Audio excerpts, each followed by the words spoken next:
আমার কাকিমা দেখতে অনেক সুন্দরী ছিল। কাকা বিদেশ চলে যাওয়ায় কাকা বলেন আমি যেন কাকিমার খেয়াল রাখি, কাকিমার প্রয়োজনীয় জিনিসপত্র এনে দেওয়া, বাজার করা। আর তাছাড়া কাকিমা বাড়িতে একা থাকতে পারবে না, তাই আমি কাকিমার বাসায় থেকেই লেখাপড়া করতাম। একদিন কাকিমা বলল, তোকে একটা কথা বলতে চাই, যে কথা তুই কাউকে বলবি না, আমায় কথা দে। আমি কাকিমামাকে বললাম, ঠিক আছে, কাউকে বলবো না। তারপর কাকিমা আমাকে যা বলেছিল তা শুনে আমার হুঁশ উড়ে গেল। বন্ধুরা, মূল গল্পটি শুরু করার পূর্বে তোমাদের কাছে ছোট্ট একটা রিকোয়েস্ট। তোমরা যারা এখনও আমার চ্যানেলটিকে সাবস্ক্রাইব করনি, তারা আমার চ্যানেলটিকে সাবস্ক্রাইব করে পাশে থেকো। কাকু বিদেশ যাওয়ার পর কাকিমার জীবনে এক ধরনের শূন্যতা তৈরি হয়। সংসারের সব দায়িত্ব যেমন কাঁধে এসে পড়ে, তেমনি মানসিকভাবে তিনিও বিপর্যস্ত হয়ে পড়েন। শঙ্কর পরিবারের তরুণ সদস্য লক্ষ্য করেন কাকিমা কিছুটা পরিবর্তিত হয়ে গেছেন। হয়তো ক্লান্তির কারণে বা একাকিত্বে তিনি রুমের দরজা খোলা রেখে ঘুমিয়ে পড়েন। মন খারাপ থাকে, কথাও কম বলেন। এক রাতে শঙ্কর অদ্ভুত এক শব্দ শুনে কাকির রুমে গিয়ে দেখেন তিনি ঘুমন্ত। পরদিন জিজ্ঞেস করলে কাকিমা হেসে বলেন, এসি না থাকে দরজা খোলা রাখলেই বাতাস আসে, আর এতে ঘুম ভালো হয়। শঙ্কর তবু মনে করেন কাকিমা হয়তো নিজেকে দুর্বল ভাবতে চাইছেন না, তাই কিছু বলতে চাইছেন না। দিন যায়, কাকিমা আবার কিছুটা স্বাভাবিক হন। একদিন তিনি শঙ্করকে বলেন, মানুষ যখন একা হয় তখন সাহসী হতেই হয়। শঙ্কর উপলব্ধি করেন সাহায্য মানে শুধুই কাজের হাত নয়, বোঝার জন্য পাশে থাকা। বজ্রসহ বৃষ্টি। এক রাতে কাকিমা বলেন, চা খেতে খুব ইচ্ছে করছে। শঙ্কর চা বানিয়ে দেন। কাকিমা জানালার পাশে দাঁড়িয়ে আকাশ দেখেন, যেন জীবনের একটা ভার হালকা করতে চাইছেন। শঙ্কর আরেকবার উপলব্ধি করেন বয়স, সম্পর্ক, আত্মীয়তার বাইরেও মানুষের ভেতরের কথা বুঝে ওঠা অনেক জরুরি। কাকিমা বললেন, বাবা, তাড়াতাড়ি ঘরের দরজাটা বন্ধ করে আয়, বাতাসে ধুলোবালি আসছে। আমি তাড়াতাড়ি দরজা বন্ধ করলাম। তারপর যা ঘটেছিল তা জানতে ভিডিওটি প্রথম থেকে শেষ পর্যন্ত দেখুন। আমি গ্রামে বড় হয়েছি, কিন্তু স্বপ্ন ছিল ইঞ্জিনিয়ার হব। বাবা পড়াশোনার প্রতি খুব যত্নবান ছিলেন। স্কুল শেষ করে শহরে কলেজে ভর্তি হতে চাইলাম। শহরে আমার ছোট কাকু থাকতেন, তিনি ভর্তি করাতে নিয়ে গেলেন। কলেজটা শহরের নামকরা একটি প্রতিষ্ঠান। ভর্তি হয়ে আমি খুব খুশি। প্রথম দিনে শুভ্র নামে একজন বন্ধুর সঙ্গে পরিচয় হয়। আমি ভেবেছিলাম ছাত্রাবাসায় থাকব, কিন্তু কাকু বললেন, আমার বাসায় থাক, কাকিমা তোকে মার মতো দেখবে। কাকিমা দরজা খুলে অবাক হয়ে বললেন, তুই শঙ্কর, এত বড় হয়ে গেছিস? তিনি হাসিমুখে বললেন, ভেতরে আয়, আজ তোকে নিজের হাতে রান্না করে খাওয়াবো। নতুন শহরে নতুন মানুষদের সঙ্গে শুরু হলো আমার জীবন। সকালে কলেজ, সন্ধে পড়া, রাতে কাকিমার রান্না। এই রুটিনে অভ্যস্ত হয়ে উঠছিলাম। কাকিমা খুব যত্ন নিতেন, খাওয়া, ক্লাস, বিশ্রাম সবকিছুতে খেয়াল রাখতেন। তবে একটা বিষয় খেয়াল করতাম, কাকু বাসায় থাকলে কাকিমা কিছুটা গম্ভীর থাকতেন, আর কাকু বাইরে গেলে তিনি অনেকটা প্রাণবন্ত হয়ে উঠতেন। আমি ভাবতাম হয়তো সংসারের চাপ কমে গেলে মানুষ হালকা বোধ করে। একদিন কলেজ থেকে ফিরতে দেরি হলো।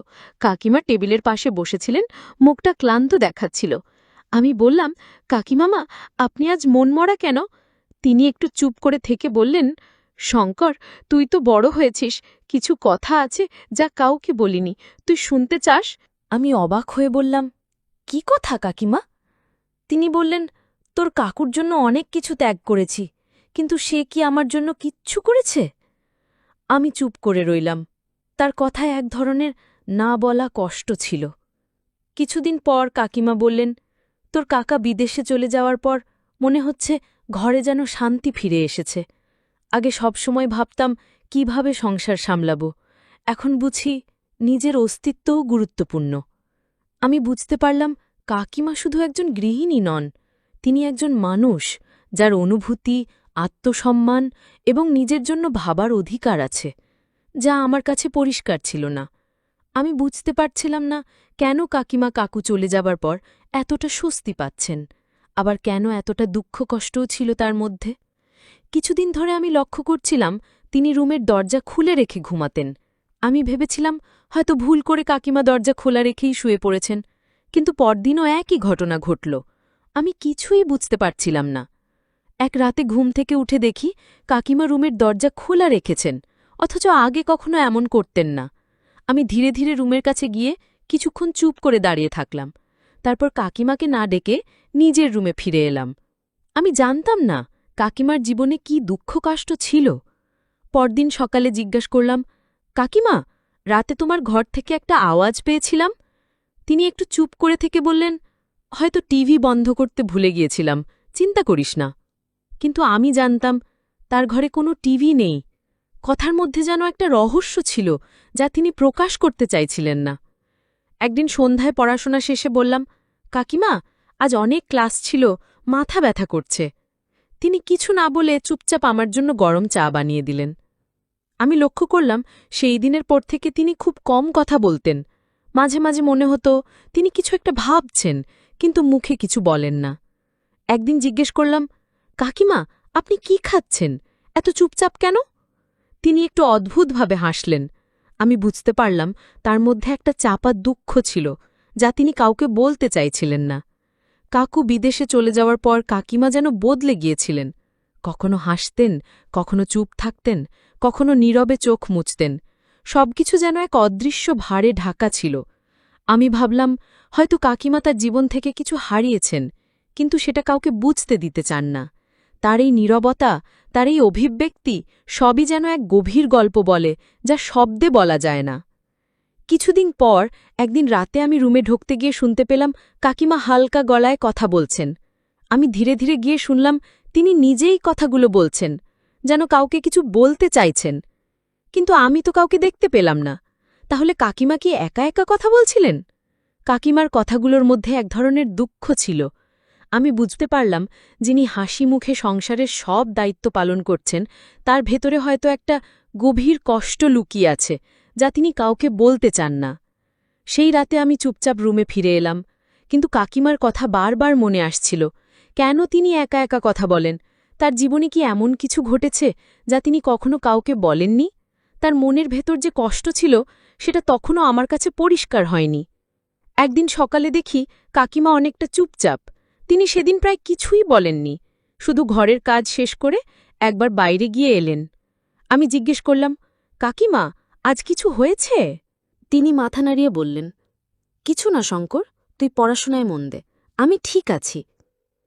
কিন্তু আমি বুঝতে পারলাম তার মুখে যে কষ্টের ছাপ ছিল সেটা কোনোদিনও মুছে যায়নি। আমি বললাম, আমি তো তোমার সন্তানের মতো, তুমি নিজেই বলেছ আমি তোমার ছেলের মতো। তাহলে মা হিসেবে তুমি আমার কাছে বলো, তোমার কি এমন কোনো দুঃখ আছে যা কাউকে বলতে পারছ না? অন্তত আমাকে বলো। কাকিমা শুধু বললেন, আমার কোনো দুঃখ নেই, তুই লেখাপড়ায় মন দে, আমাকে নিয়ে কারো ভাবার দরকার নেই। আমি কখনো ভাবিনি যে মানুষটা আমাকে নিজের সন্তানের মতো ভালোবাসেন, তার জীবনে এমন কোনো কষ্ট থাকতে পারে যা বাইরে থেকে কেউ বুঝতেই পারে না। আমি জানতাম না কাকিমা এতটা যন্ত্রণার ভেতর দিয়ে যাচ্ছেন। তার মনের গভীরে যে ভার ছিল, আমি তা এখনও পুরোপুরি বুঝে উঠতে পারিনি। এই এক অদ্ভুত সময় ছিল। কাকিমা গত কয়েকদিন ধরেই বেশ চুপচাপ ছিলেন। আজ সকালে আবার তাকে রান্নাঘরে দেখে আমি কিছুটা অবাক হলাম। তিনি রান্নার কাজ করতে করতে হঠাৎ বললেন, শঙ্কর, জানিস তো, অনেক সময় মানুষ নিজের জীবনের অনেক কিছু চাপা দিয়ে রাখে, শুধু তারা অন্যের জন্য হাসি খুশি থেকে বেঁচে থাকে। আমি অবাক হয়ে বললাম, কাকিমা, আপনি তো সবসময় এত হাসি মুখে থাকেন, আপনি তো কখনোই আমাদের দেখাননি যে আপনি অনেক কষ্টে আছেন। কাকিমা মাথা নিচু করে কিছুক্ষণ চুপ ছিলেন। তারপর বললেন, তুই তো মনে হয় বুঝতে পারিস না, আমার জীবনটা একসময় অনেক ভালো ছিল, কিন্তু সবকিছু যখন বদলে যায় তখন আমাদের কাছে কিছু স্মৃতি থাকে, কখনো কখনো কিছু দুঃখ কষ্ট থাকে যা কাউকে বলা যায় না। তার কথা শুনে আমি আর কিছু বললাম না, কারণ আমি বুঝতে পারলাম কাকিমার জীবনে অনেক গল্প রয়েছে যেগুলো আমি কখনো জানব না। তবে তার মুখে হাসি থাকলেও গভীরভাবে তার মনের ভেতরে এক অজানা যন্ত্রণা ছিল যা আমি কখনোই পুরোপুরি বোঝাতে পারব না। আজ সকালে আমি খেয়াল করলাম কাকিমা একদম মুচকি হাসছেন, কিন্তু তার হাসির মধ্যে যেন একটা দুঃখ লুকিয়েছিল। কাকিমা হঠাৎ আমায় বললেন, আমি যখন তোর কাকুকে বলেছিলাম তুমি যদি চলে যাও তাহলে আমি বিশাল শহরে কিভাবে থাকব, তোর কাকু তখন বলল আমাকে গ্রামে রেখে আসবে। তখনই কিন্তু আমি জানতাম আমাকে একদিন একাকী থাকতে হবে। সে চলে যাওয়ার পর থেকেই তার মনের ভেতর একটা বড় শূন্যতা তৈরি হয়েছিল। তবে এখন বুঝতে পারছেন হয়তো জীবনটা একাই চলা শিখতে হবে। মনে হচ্ছে দুনিয়াতে কেউ কারণ নয়। আমি তখন বললাম, কাকু তো আর সারা জীবনের জন্য বাইরে চলে যাননি, কাকু তো বছরখানেক পরেই ফিরে আসবেন। কাকিবা আমার কথা শুনে কান্না করতে লাগলেন, যা আমি আগে কখনো দেখিনি। তার কথাগুলো খুবই দুঃখভারী ছিল, তবে সেগুলো ছিল জীবনের এক কঠিন বাস্তবতা। আমি তবুও কিছু বললাম না, কারণ আমি জানতাম কাকিমার মনের মধ্যে একটা বিশাল দুঃখ কষ্ট আছে, যা তিনি কাউকে কখনো বলেননি। সপ্তাহের পর সপ্তাহ পেরিয়ে গেল, কিন্তু কাকিমার চুপচাপ থাকার কারণে আমি আরও চিন্তিত হয়ে পড়লাম। একদিন সন্ধ্যায় আমি কাকিমাকে গিয়ে বললাম, কাকিমা, আপনি তো কিছু বলছেন না, কেমন আছেন, কোনো সমস্যায় পড়েছেন? কাকিমা একটু সময় নিলেন, তারপর ধীরে ধীরে বললেন, এখন আমি অনেক কিছু বুঝতে শিখেছি শঙ্কর। জানিস, এই শহরে এসে মনে হয়েছিল নতুন জীবন শুরু করব, কিন্তু আসলে কিছুই নতুন হয়নি। আমার জীবনের পুরনো স্মৃতিগুলো সবসময় আমার চোখে ভেসে ওঠে। আমি বললাম, আপনার জীবনের স্মৃতিগুলো যদি আমার সঙ্গে ভাগ করে নিতে চান, আমি শুনতে প্রস্তুত। কিন্তু টাকিমা বললেন, না, আমি বলতে চাই না। তার চোখে যেন এক ধরনের ভয় ছিল, যেন তিনি কিছু লুকিয়ে রাখছেন, যা তাকে ভেতরে ভেতরে কষ্ট দিচ্ছে। একদিন বিকেলে আমি বই পড়ছিলাম আর কাকিমা রান্নাঘরে ছিলেন। আমি খেয়াল করলাম তিনি আজ বেশ মনোযোগ দিয়ে রান্না করছেন, কিন্তু তার মুখে চিন্তার ছাপ স্পষ্ট। আমি রান্নাঘরে গিয়ে বললাম, কাকিমা, আপনি আজ একটু ভিন্ন দেখাচ্ছেন, কিছু চিন্তা করছেন? তিনি মুচকি হাসলেন, কিন্তু সেই হাসির আড়ালে ছিল এক অস্পষ্ট দুঃখ। তিনি বললেন, শঙ্কর, তুই পড়াশোনায় মন দে। জীবনের নানা দিক একসাথে নিয়ে চিন্তা করাটা খুব কঠিন। তোর বাবা কষ্ট করে টাকা রোজগার করে তোকে লেখাপড়া করতে পাঠিয়েছেন। তুই ভালো করে পড়াশোনা কর, আমাকে নিয়ে চিন্তা করিস না। ভগবান আমাকে ভালো রেখেছেন। আমি বুঝতে পারলাম তিনি কিছু লুকাচ্ছেন। আমি বললাম, আপনি তো আমাকে নিজের সন্তানের মতোই ভাবেন, তাই না? তিনি বললেন, অবশ্যই, তুই তো আমার ছেলের মতোই। আমার সংসারে তো তোর কাকু ছাড়া আর কেউ নেই। আমি বললাম, তাহলে আজ আপনি আমাকে বলুন, আপনার জীবনে এত দুঃখ কষ্ট কেন?